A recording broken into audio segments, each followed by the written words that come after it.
aqui hoje conversando com você sobre segredos na família, né? A gente quer provocar um pouquinho a sua reflexão sobre esse tema, porque é algo que muitas vezes destrói uma família inteira, porque a gente pensa que está fazendo bem, ou guarda esse segredo em nome do bem, e a pergunta que a gente faz hoje, será que é em nome do bem mesmo? Que é melhor, guardar segredo ou a gente compartilhar? E isso é o que as nossas especialistas aqui vão ajudar na nossa reflexão, né? A pergunta, portanto, que eu queria iniciar esse bloco é essa questão de que guardar um segredo pode causar danos à saúde, né? Isso pode interferir no nosso psicológico. Como é que funciona isso? Pode. Pode interferir diretamente nos nossos afetos, né? Nos nossos sentimentos. Não só para a pessoa que guarda o segredo, mas para quem, da onde o segredo está sendo guardado, né? Aquela pessoa que é um terceiro, como eu exemplifiquei aqui, às vezes os pais adotam uma criança e não quer que aquela criança fique sabendo. Então, vou dar um exemplo aqui, né? O que será que pode acontecer quando aquele segredo vier à tona? Porque uma coisa é a gente conseguir guardar o segredo. A outra coisa são os afetos e os sentimentos que estão girando em torno daquele segredo, que é muito difícil ser disfarçado. Né? Então, isso cobra da pessoa, tanto que está guardando o segredo, quanto da outra pessoa, quando esse segredo vem à tona, vários tipos de sentimentos, né? A tristeza, né? A gente podia citar aqui a depressão, a ansiedade em ter que manter aquele segredo, né? E que é uma coisa muito complicada, porque você depende de outros, né? Será que aquele outro contou? Então, toda aquela neurose, ela atrapalha, né? Causa insônia, mal-estar. Ela influencia, né? Influencia o sistema familiar como um todo, independente de toda a família estar, ou né, uma dupla esteja participando, ou toda a família, vai influenciar em todo um sistema familiar. Por quê?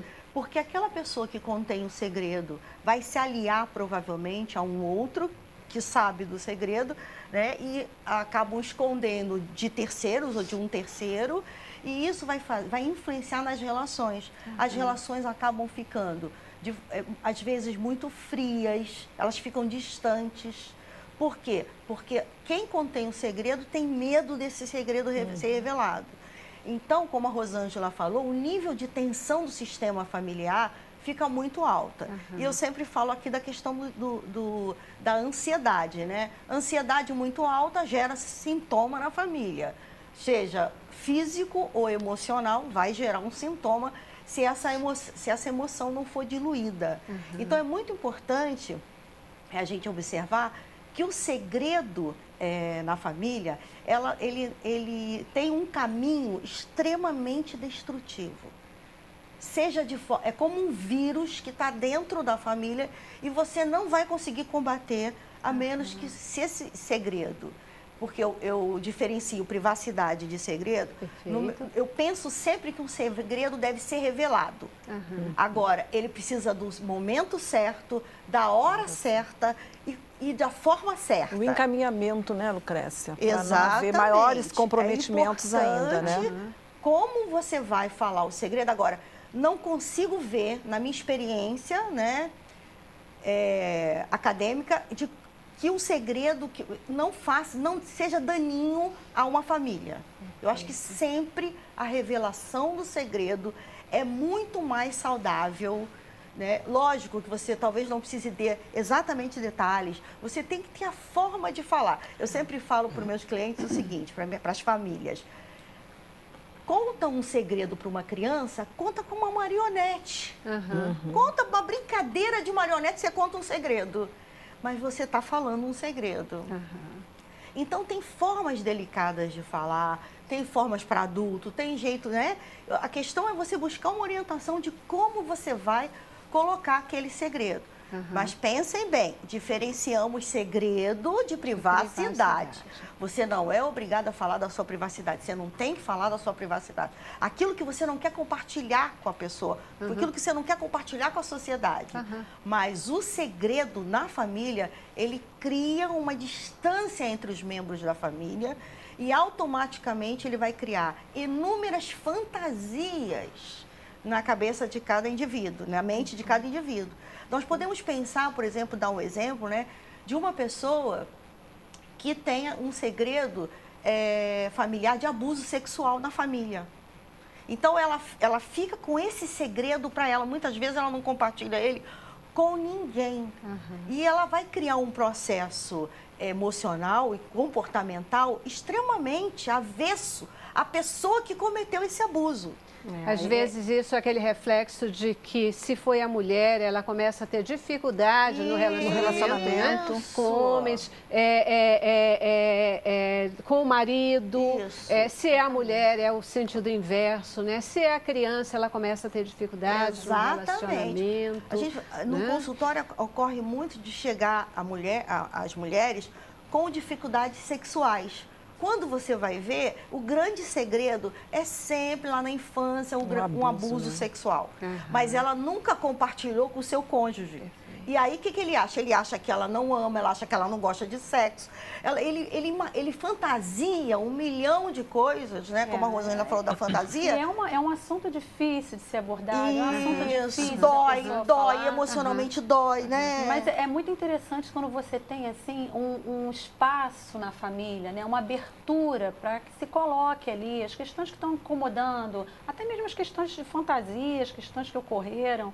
Né? E a gente vê na clínica, né, no atendimento, que quando as pessoas revelam, quando as pessoas começam a revelar os segredos, elas se sentem aliviadas. Elas se abrem, não é, Rosângela? Elas se abrem, né? E começa um novo processo dali para frente. Né? Que como eu trabalho com família, muitas vezes o segredo é revelado no próprio consultório. Então, muitas vezes, a coisa mais interessante é que muitos falam assim, eu já sabia. Aí o outro, eu também sabia. Aí o outro, mas eu também sabia. Mas justamente porque é difícil manter em segredo. Ninguém fala. Mas ninguém fala. E aí, né? O corpo você fala, vê o sentimento fala. Existia um afastamento, existia um sintoma em um dos filhos. Foi para droga, foi para, né, para dependência química, foi... E você vê que em função do segredo que muitos sabiam, mas que não poderia ser verbalizado. Todos ficavam com aquela... com aquilo contido em si, né? E isso dava um afastamento entre os membros da família. E eu acho interessante a gente colocar de que forma isso influencia nos filhos, não é? Nas crianças, quando elas fazem parte, elas estão Vânia envolvidas, sabe muito bem, né? em relação às e crianças, isso vai se Rosângela refletir também. aonde, né, Rosângela? Diretamente na aprendizagem, na escola, na socialização, na forma dele se relacionar, eu acho que a gente, pegando o que você está falando, né, a criança, ela merece e tem o direito de ser ouvida, ela tem o direito de compartilhar com ela, né, as questões que estão acontecendo a ela, na família, aquilo que está angustiando ela, porque hoje em dia a gente vê um aumento muito grande da comunicação, né, um aumento muito grande da exposição, né? A gente hoje em dia, de todas as maneiras, pode postar aqui, postar ali. Então, essa questão do segredo, apesar de ser histórica, nós nunca vivemos um tempo assim onde o segredo fosse uma coisa tão difícil de ser mantida. Né? Mas, paralela a isso... aumenta-se o nível, quanto mais difícil de manter o segredo, maior é o grau de ansiedade que a pessoa constrói para si, diante do segredo. E as crianças, elas são muito espertas, né? Elas têm uma percepção que ela é muito... É a sensibilidade, elas né? São peculiar do ser humano. Os seres que são mais, assim, que conseguem perceber mais os sentimentos que estão ali, os afetos que estão em volta daquilo ali, são as crianças. Elas podem não saber o quê, mas percebem, elas sentem que tem algo errado. E elas existe uma comunicação de energia, né, entre os membros da família, né, quando estão dormindo, quando não... Então, quer dizer, esse segredo circula na família. Eles não conseguem detectar no todo, mas ele está circulando na família. Ele não é verbalizado, mas ele está circulando. Você já falou aqui em termos de forma, né? A questão de forma, de falar. E eu queria explorar um pouquinho mais isso com vocês, né? Porque, por exemplo, adolescentes são mestres em guardar segredo. Isso é ótimo. Né? Eles normalmente têm o segredo, guardam o segredo. E os pais percebem, mas... na grande maioria das vezes, fingem também que não percebem que não está acontecendo nada. Qual a dica que vocês poderiam dar para esses pais para abordar esses filhos no sentido de ajudá-los a compartilhar algo que possa estar acontecendo que de repente pode vir a ser muito danoso para a vidinha desse adolescente? Olha, o adolescente, né, ele está vivenciando uma fase muito complexa, muito complicado mesmo ali, né? Porque ele está, ao mesmo tempo que ele está se distanciando das figuras, né, paternas, né, do pai, da mãe, porque dali ele vai ter que entrar numa nova família, né, no casamento, escolha de profissão. Acolher novos grupos, não Novos grupos, né, estão entrando em cena. No mesmo momento que ele está fazendo isso, ao contrário do que muitas pessoas dizem, o adolescente, ele necessita do olhar da família, do apoio da família. Acho que hoje muito mais do que em outros tempos, né? Então, eu acho que a sua pergunta, né, uma das maneiras, né, dos pais acessarem esse adolescente, eu acho que primeiro deve ser respeitado um pouco dessa privacidade, até porque ali está acontecendo um turbilhões de sentimentos, de emoções e de afetos, né, de hormônios. Exatamente nesse momento aí da adolescência isso acontece. Mas que, com certeza, na mínima abertura que for dada a esse adolescente para a conversa, eu acho que o mais interessante é esse adolescente perceber que naquele meio familiar há uma abertura para que ele possa falar sem que a crítica, sem que a culpa caia sobre ele de uma forma que ele venha se calar. Porque nenhum de nós aqui, né, mesmo que não sejamos mais adolescentes, a gente gosta dessa questão da culpa, de estar o tempo inteiro apontando. Por que você fez isso? Você poderia ter feito de outra forma. Eu acho que a fala, a maneira de olhar, a maneira de falar, a maneira que esse adolescente vai ser acolhido no meio da família, vai ser muito importante para que ele não procure fora da família coisas que certamente não vão edificar a sua vida. Eu acho importante a gente colocar também que isso é um processo de construção, né? Que a gente precisa se preocupar com aquela criança, que essa criança vai se tornar um adolescente e que esse adolescente precisa criar confiança em mim. Então, há de haver na família um elo de confiança e de respeito. Eu sempre digo para os pais nos atendimentos, que a gente sempre tem um atendimento familiar nesse momento, eu preciso respeitar meu filho. Ele é uma criança, mas ele é um ser humano, então ele precisa ser respeitado. E nós precisamos criar esses elos de respeito e de confiança para eles irem seguindo ao longo desse processo de desenvolvimento. Agora, que se tu queres só nesse momento, não é, Rosângela e Lucrécia, né? buscar essa confiança, aí tu te perde no meio desse caminho. Fica muito difícil, né, para os pais saber qual é o grau, né? Até onde eu posso ir, manter essa privacidade do meu filho, né? E aonde eu não devo ir. Então, assim, para os pais acaba ficando muito difícil isso. Dependendo da criação deles, dependendo do que eles estão trazendo na mala deles, né? Como foi a adolescência deles. O que acontece, na verdade, como a Rosângela falou aqui, o adolescente, ele quer se diferenciar, ele não quer se afastar, ele quer se diferenciar. Ele quer ficar um pouquinho afastado para ele ver o que ele vai levar de cada um e da sociedade para si, para se construir como indivíduo, como homem, como mulher. Levar a sua própria bagagem, né? Essa singularidade é necessária.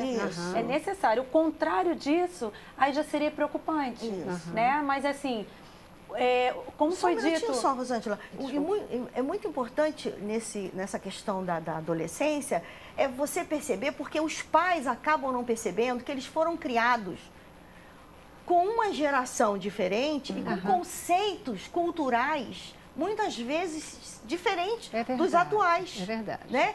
Mas eles querem impregnar no filho, às vezes, os conceitos aos quais eles foram criados.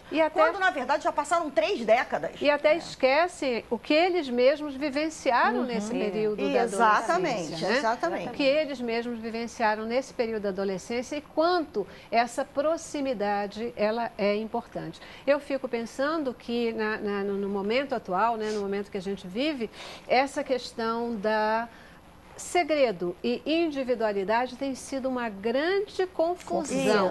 Uma grande confusão. E por conta de respeitar a individualidade, a gente não está conseguindo, muitas vezes, perceber os segredos embutidos ali. Ou seja, individualidade. Aquilo que é do indivíduo é dele, é próprio, não afeta outra pessoa, só afeta ele mesmo. e o segredo. E observar o que é saudável, né? Aquilo que transcende a vidinha de cada um, né? Mas que vai afetar, às vezes, se não a família, a sociedade, às vezes a questão, né, do envolvimento com droga, do envolvimento com coisas, com pornografia, com tantas coisas que depois podem distorcer. A conduta, né, do jogar no indivíduo, lixo, né, a vidinha desse adolescente, desse jovem. E esse olhar tudo, intenso, né? essa ausência de olhar desses pais, é que vão acabar, né, prejudicando a vida desses filhos. Porque o excesso de olhar faz com que esse filho comece a querer ter privacidade. Então, ela não participa. Se ele começa a beber, ela não está acompanhando isso. Se ele começa a fazer algo que é errado, ela não está acompanhando. Por quê? Porque ela está sendo... Ele foi criado de forma tão rígida que ele acaba ficando com todo o conteúdo dele de experiência para ele. Mas e aí os pais têm que estar perto. Mas isso também tem a ver com a questão da construção que você falou. Porque tudo é uma questão de construção. Não adianta você pegar ali na adolescência e querer fazer coisas que você nunca fez, até por questão também de falta de informação desses pais, né? Porque muitas das questões que a gente pode levar para o campo da intervenção precoce, né? Muitas das questões que você pode evitar lá na frente, na adolescência ou depois da adolescência, você pode estar trabalhando lá na infância. Na infância. Tanto que quando chegam crianças, né, no consultório, que eu procuro fazer essa abordagem da intervenção precoce e da orientação para os pais, eles ficam, nossa, mas é isso, poxa, então eu tenho que fazer, isso tem a ver com isso? Eu digo, tem a ver, porque tudo está interligado, né? Mas é interessante, Rosângela, o que você está falando, porque, na verdade, como que eu vou, muitas vezes, quando meu filho chega na adolescência, é que eu vou trabalhar a minha adolescência que de alguma forma foi prejudicada. Então, ela só vai aflorar, por mais que eu dê toda essa estrutura básica, quando acontecer a situação da adolescência, vai ser na adolescência. O pai não passou ainda por essa situação, mas tem um então vai aí, explodir exatamente na adolescência. Tem uma questão importante aí. Então, segura aí, eu já preciso parar, porque a gente já estourou o tempo, né? Segura aí que a gente volta e você vai explicar essa questão importante para o nosso telespectador, né? Porque eu acho que uma das fases mais críticas mesmo é essa questão da adolescência, que não é muito bem entendida pelos pais, pelos filhos, e quanta coisa acaba acontecendo, né? E também vocês comentaram, né? Tem que ser criado lá, na base. Eu também acredito nisso, né? Confiança não se constrói da noite para o dia. Mas se não foi construído antes, é tempo ainda? Todo o tempo é tempo? Ou se a gente não começou lá na infância, acabou, não se constrói mais? Como é que é? Tempo. Opa, ainda tem. Mas vamos lá, depois do intervalo. Vamos lá.